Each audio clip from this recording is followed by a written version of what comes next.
The latest report from World Bank shows that Laos Gross Domestic Product, or GDP, growth is expected to moderate for 6.4% due to lower external demand and credit growth that is offset by an increased contribution from the resource sector this year. Just to be clear, this is, as I mentioned at the outset, what happens in Japan is obviously very important for this region.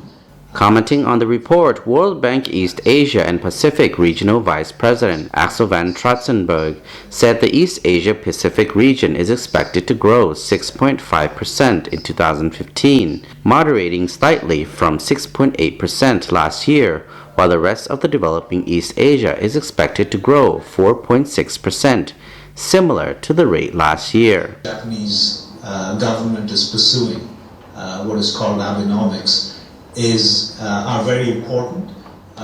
According to him, growth in developing East Asia Pacific continues to be solid, but the moderating trend suggests policymakers in the region must remain focused on structural reforms that lay the foundation for sustainable, long-term, and inclusive growth. The report also mentioned that the rapid growth of the Lao economy is directly supported by robust investment in the power sector, but the government should also look at the agricultural sector as most people are employed in this area. By 2016, the global economies will gradually recover. Meanwhile, the ASEAN economy will also focus several challenges in sourcing revenue.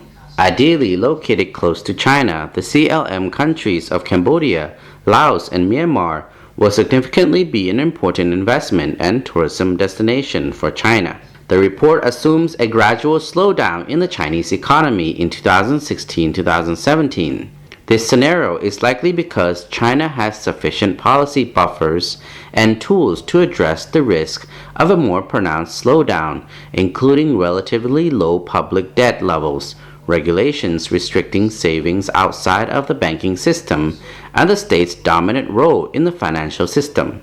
China keeps growing. That's actually a good thing for the economies around, particularly in ASEAN. The World Bank also advised that Laos will need to look at the agriculture sector as an important priority to ensure it properly generates revenues and incomes to most of the people employed in this field.